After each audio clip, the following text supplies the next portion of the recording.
What company should I join should always be followed by it depends. When I began my career, I faced the challenge of finding the ideal company to work for.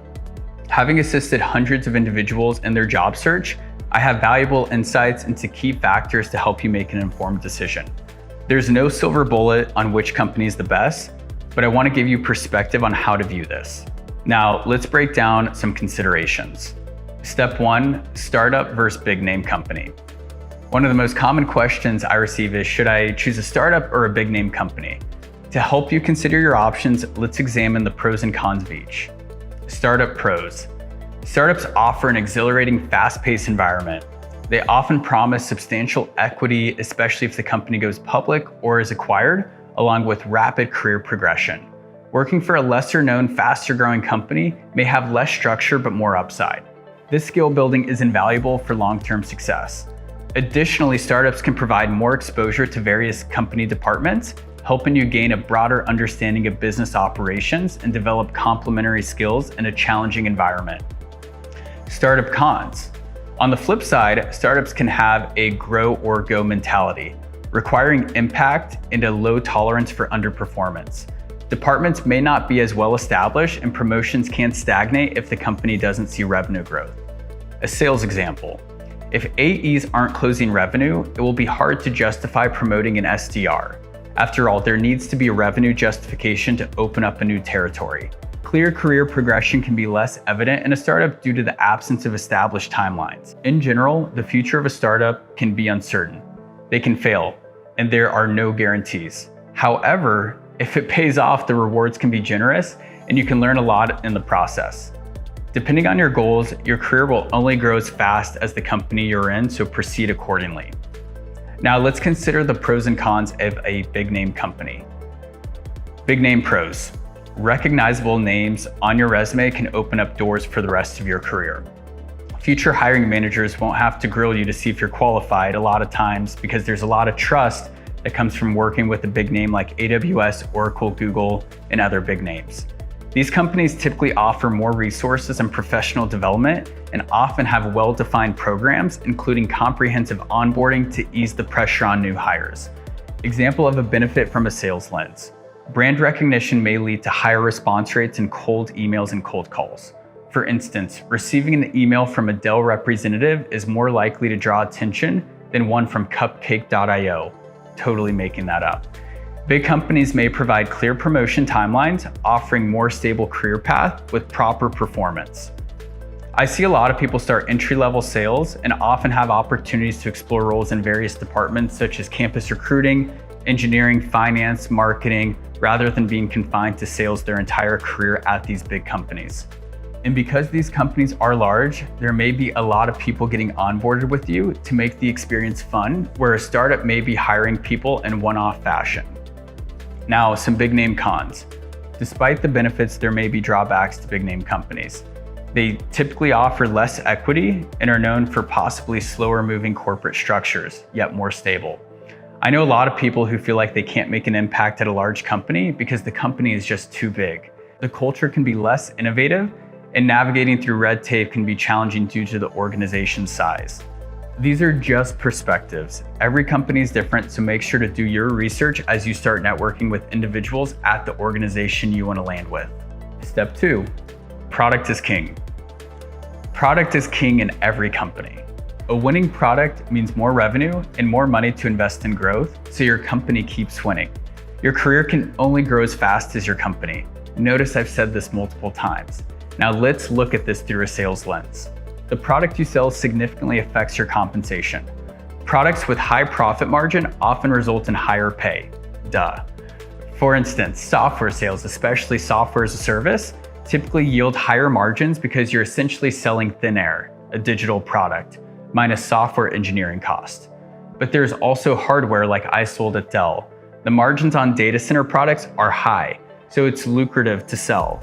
But if you enter Dell selling laptops, there is less margin and it may be less lucrative in terms of compensation. It's crucial to determine whether the product you're selling is a want or a need. In most cases, every company positions its product as a must-have rather than a nice-to-have. However, when the economy shrinks, spending will focus on needs, not wants. Therefore, products that fulfill essential requirements are crucial. Example, companies need to store data, their most valuable asset in a recession or not. If they don't store their data, they're at major risk. They would have to delete data and sacrifice repercussions because of that. It's a core technology need the business will always have, and why on-premise and cloud data storage are huge industries. This is a need product for most. Another example, you sell a cool SaaS calendar that has fancy integrations, and because it's SaaS, the margins are amazing and they can pay reps great. But because there are so many competitors and companies don't need all the fancy bells and whistles, you may have trouble selling in a recession when spending cuts back and companies are only purchasing necessary tools to keep the lights on. Another example, anomalies like COVID. When COVID hit Toast, a SaaS platform, it totally went down. Not the food, but the payment processor. They do payment processing for restaurants, and overnight they essentially went to zero as they waited for COVID restrictions to bounce back. This is out of your control, but a good reminder to evaluate companies with little risk of being disrupted. The product you sell is king. There is no right or wrong answer, just awareness to what you're signing up for. Step 3, the best fit. The choice between startups, big name companies, and products you sell should align with your risk tolerance, goals, and career preferences. Consider the game you're playing and ask yourself, what am I optimizing for? Is it competitive pay, work-life balance, fully remote work, rapid promotion to account executive, passion for the product, alignment with the company's mission, training and development, name recognition, skills? There is no right answer, and you can optimize for things at different points in your career. When I first started, I opted for name recognition with good training and development. I figured if I could build skills, it would make me more attractive to employers if I want to take a risk later to join a startup with lots of upside. Regardless of your choice, it's crucial to align your choices with your genuine aspirations and be honest with yourself.